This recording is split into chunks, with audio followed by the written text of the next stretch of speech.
नमस्ते। आज का विषय कुछ ऐसा है जो मतलब हम सबके मन में कभी ना कभी जरूर आता है।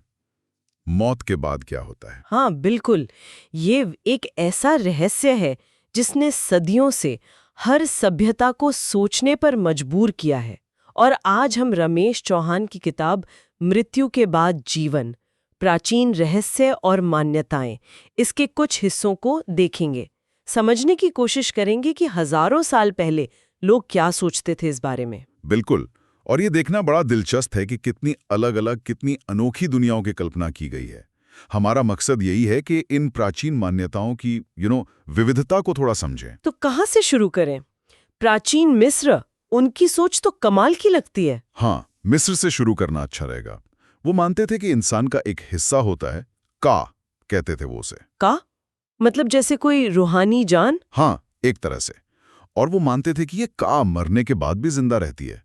और इसी का के लिए, उसे बनाए रखने के लिए वो मकबरों में क्या-क्या नहीं रखते थे। खाना, पीना, रोज की जरूरत का सामान, यहाँ तक कि खजाना भी। बिल्कुल। और सिर्फ सामान नहीं, उनके पास तो बाकायदा बुक ऑफ द डेड जैसी, समझिए, गाइड बुक थी। गाइड बुक किस लिए? आत्मा को दूसरी दुनिया के सफर में रास्ता दिखाने के लिए, खतरों से बचाने के लिए।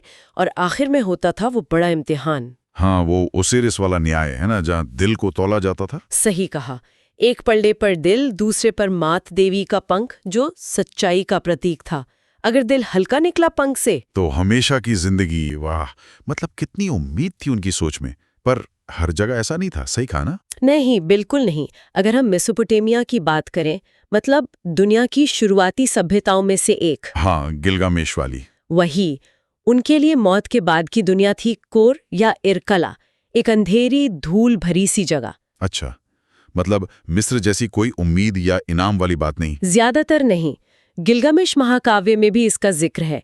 लगता है कि अच्छी बुरी सब आत्माएं, जिन्हें वो गिदम कहते थे, एक जैसी धुंधली सी उदास जिंदगी जीती थी वहां। तो ये तो काफी निराशाजनक लगता है मिस्र के मुकाबले। हाँ, है तो। ऐसा लगता है कि शायद उनके लिए असल जिंदगी ही सब कुछ थी। मौत के बाद कुछ खास उम्मीद नहीं रखते थे वो। ये कितना बड़ा फर्क है। एक तरफ इतनी तैयारी, दूसरी तरफ बस एक उदास सी सच्चाई। बिल्कुल। और अब अगर हम भारत की तरफ देखें, सनातन धर्म की मान्यताएं, वो फिर इन दोनों से काफी अलग है। हाँ, यहाँ तो कर्म और पुनर्जन्म वाला सिद्धांत है ना? सही। आत्मा का सफर यहाँ एक चक्र की तरह है।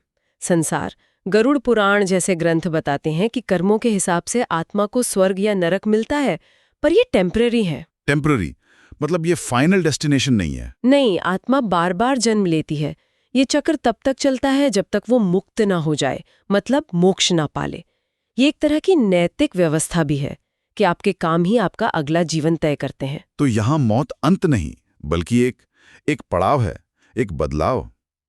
ये मिस्र की सीधी राह या मेसोपोटामिया की उदासी से बिल्कुल अलग है। हाँ, ये आत्मा के अनंत सफर की बात है। और ये तो बस कुछ उदाहरण है। सही बात है। यूनानियों का अपना अंडरवर्ल्ड था, वो चारोन नाविक, स्टिक्स नदी। बिल्कुल। रोमन लोग पूर्वजों की आत्माओं मेनेस में मानते थे।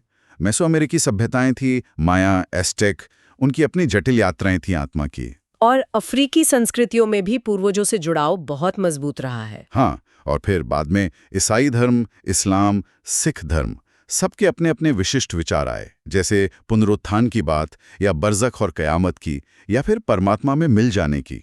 इतनी सारी अलग अलग सोच, अलग अलग मान्यताएं, मिस्र की आस से लेकर सनातन धर्म के कर्म चक्र तक। लेकिन क्या क्या इन सब में कुछ कॉमन भी दिखता है? एक बात तो साफ दिखती है, कोई भी संस्कृति, मतलब कोई भी, मौत को कहानी का खत्म मानने को तैयार नहीं थी। हाँ, ये तो है। हर किसी ने किसी न किसी रूप में आत्मा के बने रहने की, एक सफर के जारी रहने की कल्पना की। बिल्कुल। चाहे वो सफर शानदार हो, उदास हो, या फिर कर्मों का हिसाब चुकाने वाला एक चक्र हो, पर अस्तित्व का धागा मौत के बाद भी जुड़ा रहता था उनकी सोच में। और यहीं पर वो बड़ा सवाल आता है कि आखिर ऐसा क्यों इतनी अलग-अलग सभ्यताओं ने मौत के बाद की इतनी डिटेल्ड, इतनी अलग-अलग कल्पनाएं की?